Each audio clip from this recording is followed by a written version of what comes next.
It's midnight somewhere, and you know what that means. It's time to take a journey. The Idiotically Spooky Place proudly presents The Sky Blinked. Chapter 2, Perseverance. I can feel my breath shake. My hands are trembling. I don't dare move. I don't even blink. And neither does the creature outside the window. I don't understand how Cinder's reacting right now. There's still a calmness to them. They stare without wavering. They're breathing perfectly normal. The eyes begin to move. Thankfully, the head those eyes belong to are moving back down towards the ground. I sigh a breath of relief once the eyes are out of frame. I'm still a bit shaken up, but I'll recover. I can't get Cinder's reaction to all of this out of my mind. "What's up with you?" I ask. Cinder looks at me. I instinctively grab Cinder and pull them out of the room. I can hear the bed get flipped over as the thing's long, sickly arms flings itself around the room. The hand at the end of the arm is so scrawny it looks like it could shrivel off at any moment, but its nails are long, thick, and sharp. The nails hook themselves into the floor, and the thing starts to pull itself up into the room. An ivory white face is slowly dragged inside, the golden pinpricks returning, and trained right on me. "Move!" I shout. I slam the door shut and take off down the hall, Cinder right behind me. We aren't even at the bottom of the stairs when the guest room door splinters. I hope with every cell in my body that I have everything I need and sprint for the front door at full speed. We burst outside, the cool air and night sounds washing over me. Where to go? Where to go? I don't even remember going down the steps, but we're already in the street. Where to go? Where to go? Left. Why not? "This way!" I shout. I only take a few strides before I notice Cinder isn't behind me. I slide to a halt and turn back to them. "What are you doing?" They're looking up. Up into the sky. It's there tonight. The eye, twitching as it searches for something to focus on. The waves of black begin washing over and the world is plunged into a deeper darkness as the thing blinks. When the light returns, my breath catches. The creature is standing on the porch, staring at us. Its bones are wrong. You can tell just by looking at it that its skeleton is bent and twisted in every wrong way. Some of the skeleton even rises above the skin. Its head is the worst offender. It looks out from within its skull, the whitish bone covered in red splotches. The back of his head is exposed, sickly flesh acting as the only thing connecting the skull to its neck. Just like the nails, its teeth are abnormally large, as if they simply couldn't stop growing. I lunge and grab Cinder's arm, pulling, but they don't budge, not even the slightest. I might as well be pulling on a thick tree. Their head twitches. The thing crouches down to lunge. Cinder begins shaking their head. If I didn't know any better, I'd think Cinder was trying to get themselves to stop following a train of thought. But what makes me think I know any better? The creature lunges. Cinder screams, finally letting me pull them out of the way. The thing goes flying over us, crashing into a parked car. We roll once over the ground before staggering to our feet. I don't even look to see what happened to the creature before pulling Cinder in the direction I chose. We sprint. With quick steps, we dodge around cars and over junk left in the street ages ago. I look over my shoulder and the thing's already recovering. It shakes its head and, with a scan, trains its eyes right on us. We're two out in the open. We're almost at the end of the street, leaving us with three options: left, right, and the house in front of us. I remember the house in front of us. A lot of nights you could hear their big dog barking. "Go through the gate into the backyard," I shout, pointing to where the gate is. Cinder complies. We burst through the gate, making no move to close it. There's a doghouse in the far corner. Perfect. "Hide," I whisper, pointing to the small house. "I'll be right behind you." I can tell Cinder wants to argue, but when I turn from them, they give up. I run to the back door and kick. Nothing. I remember some video I've seen and turn around, kicking back this time. Yes! Despite the snap, the door's still on its hinge, but I just need to kick one last time. I turn again and strike. The door flies open, revealing the dark house within. I can hear the creature barreling down the street. I look to the doghouse. I don't have time. Instead, I run across the back of the house. Right as I round the corner, I hear the gate flying off its hinge, crashing across the yard. I try to breathe as little as possible. My back is pressed to the side of the house, my hand steadying itself against the solid wood. I slowly turn my head towards the doghouse. If my bones pop too loud, I'm sure it's over for me. Cinders crouch down, trying to keep every inch of themselves hidden, a hand over their mouth. A few curious chirps come from the thing. I think it's scanning the backyard. Why? Just take the bait. The wood of the back porch creaks as it peeks inside the house. It lunges inside, knocking over whatever was near the door, and that's my cue. I sprint to the doghouse and motion for Cinder to go over the fence. We both jump up, grabbing the top and begin pulling ourselves over, trying to find a balance between being fast and quiet. I can hear the house being torn apart from the inside. I don't know if we have long at all before it realizes it's been deceived. I stumble a little on my landing, but somehow manage to stay up. Cinder lands next to me, and I lead them through the yard we just dropped into. We leave through a gate and silently glide through the streets, taking turn after turn. Eventually, we come across a school, Maverick High. I never attended, but I drove by the place all the time. We've been at it for a lot longer than I thought. We have to stop. I can't think of any other place that'd be better. The front door is already slightly ajar, the chain holding it closed hanging down from one of the handles. We slip inside. I pull the flashlight out of my pocket and turn it on, illuminating the long hallway. Without speaking, we both begin testing doors. We're met with lock after lock after lock until Cinder pushes down on a handle and it actually moves. I flash light inside. It's weird how much it looks like a regular classroom. The desks and chairs are so neatly arranged, facing the front. It looks almost undisturbed. We enter, locking the door behind us. For the first time in what feels like forever, we're able to just breathe. We both take a seat. For a moment, I just look out through the window.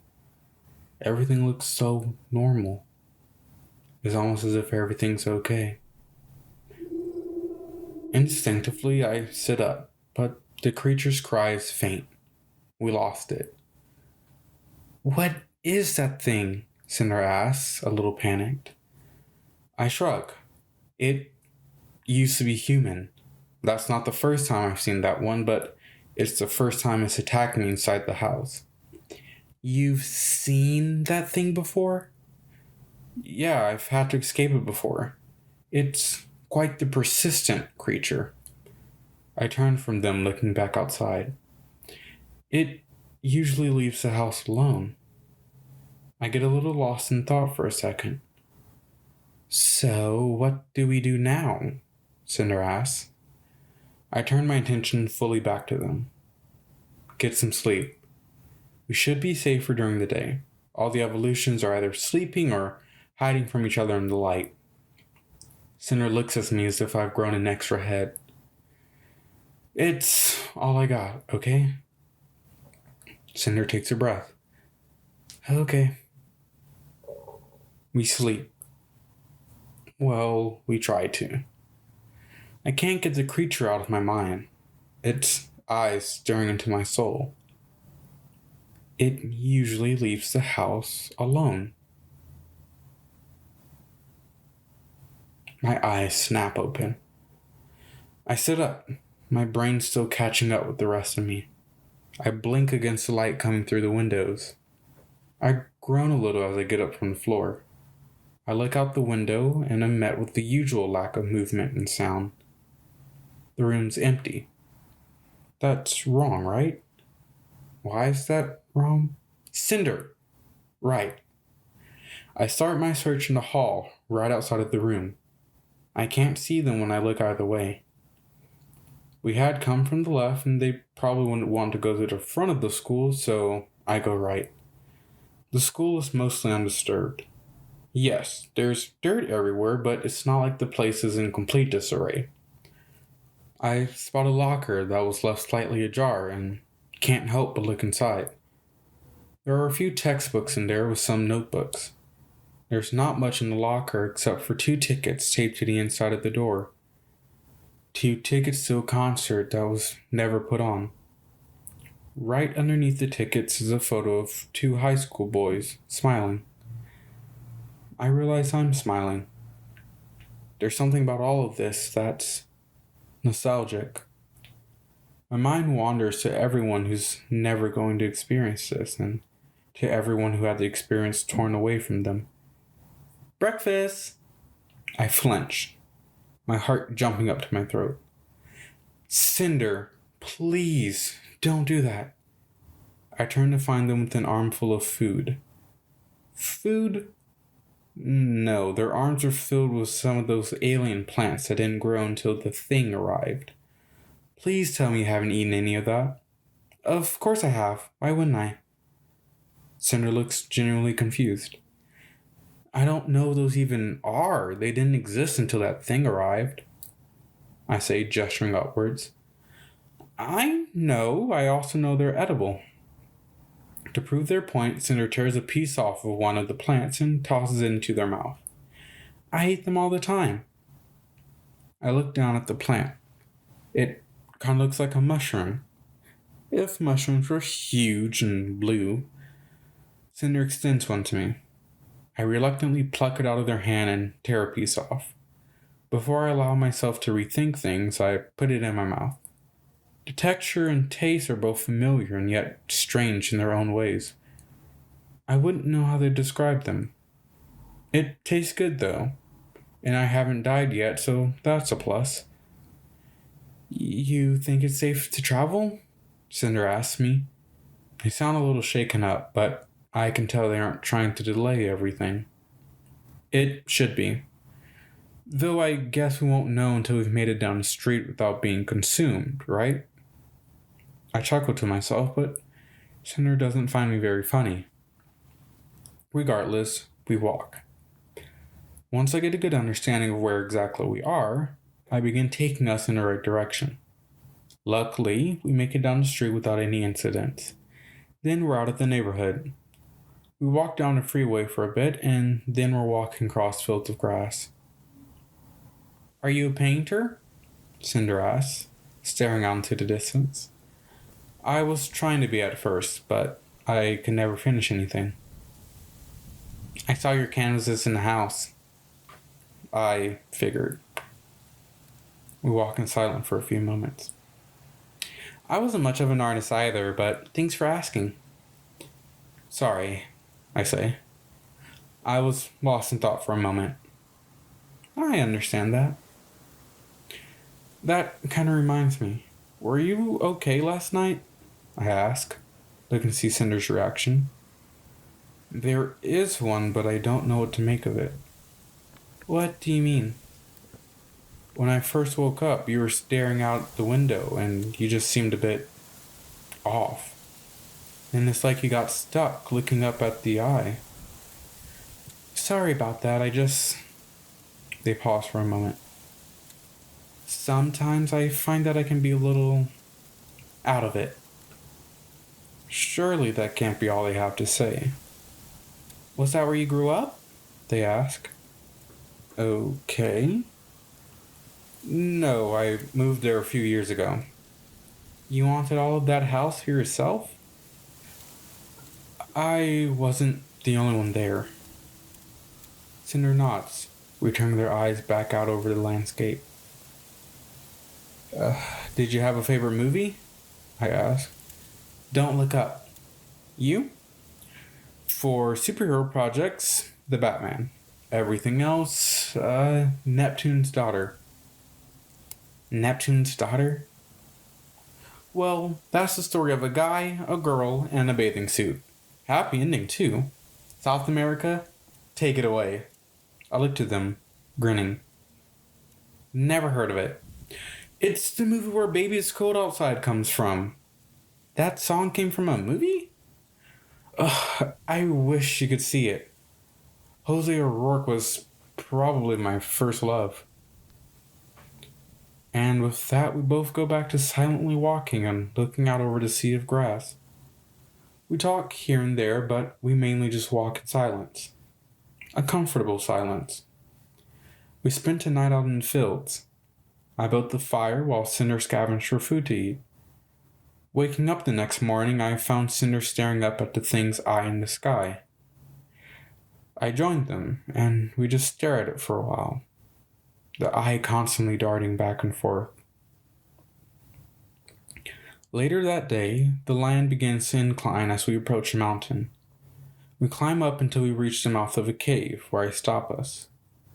Is this the mountain? Cinder asks. No, that's on the other side, but we need to stop for a moment. I can't stress enough that we need to stick together in there, I say, pointing to the cave. Why? What's in there? An evolution? Cinder looks into the dark mouth, curiosity growing. Yes, she made a system of tunnels that go right through this mountain. But she shouldn't be a problem if we stick to the outer rim. I've been through here time and time again. She stays in the center, and as long as we don't go too far in, we'll be fine. What if she doesn't stay in the center? She'll stay in the center. I've only encountered her when intentionally exploring the system. I pull my flashlight out and flick it on. The light pierces through the darkness, lighting up the walls of the cave, but failing to reach deep inside. If we get separated, I don't know if I'll be able to find you again. Not in time. Do you have a flashlight for me? No, I would have given it to you by now. Great. Lead the way then. I take the first step. Wait! Cinder shouts. I step back, turn around to face him. What? Why can't we just not go through the death caves? I point up towards the even steeper incline above us. We don't have the proper equipment to go over. Going around the long way adds a week to the journey, and going around the short way will put us in biker gang territory for a day or two. Motorcycles still work? They're not riding motorcycles, they kind of are motorcycles? You're telling me there are cosmic core transformers out here? Transformers were already cosmic. Does that matter? I guess not, but I do think it's important to note that the bikers don't exactly transform. It's more like they can skate on the wheels, like Sideswipe and Transformers. Is that why you have the sword? Sideswipe? I look down at the sword. No, I have the sword because of the Knife Man, etc. Does the Knife Man actually exist? We're going in the tunnel now. I step inside and Cinder's close behind me. Usually the walkthrough takes about 30 minutes, so we're in this for the long haul. We walk in silence. I don't think we actually need to be quiet, but it doesn't hurt. It isn't long before we come across the first junction. To the left is a continuation of the rim, which is where we need to go. But something to the right catches my eye. On the jagged wall, there's what looks like the end of a web. A giant web. I pointed out to Cinder. This is what we're trying to avoid, I whisper. Cinder's eyes drift down the tunnel a little, following the web. Well, what's that? They ask, pointing. I flick my flashlight up, half expecting a monster waiting to pounce on us. I'm only half right. I don't have the faintest clue how Cinder was able to see it, but held against the wall by the webs is an evolution. It's actually one from the biker gang. I can tell by the wheel peeking out from beneath the webs. A wheel covered in veins and weird chunks of bone and flesh where the body attempted to evolve to accommodate the unnatural attachment. One of its hands is sticking out, and it's surprisingly human. The eye staring out through a tear in the webs is far from human. It appears more reptilian. Is that? Yeah. I point to the joint sticking out from the bottom. See? It doesn't transform, it just skates. Cinder rolls her eyes and turns back to the path we're supposed to follow. I take one last look at the trapped creature before resuming my role as guide. About 5 minutes later, I hear something, and I stop us. What? Cinder asks. Shh. We listen for a moment. It's faint, but I hear it, and can even tell where it's coming from. Not far ahead, there's a split. The sound's coming from the right. We're not supposed to be going to the right. I think there's someone down here, I say. Would we be able to help them? I don't know. Cinder doesn't even hesitate.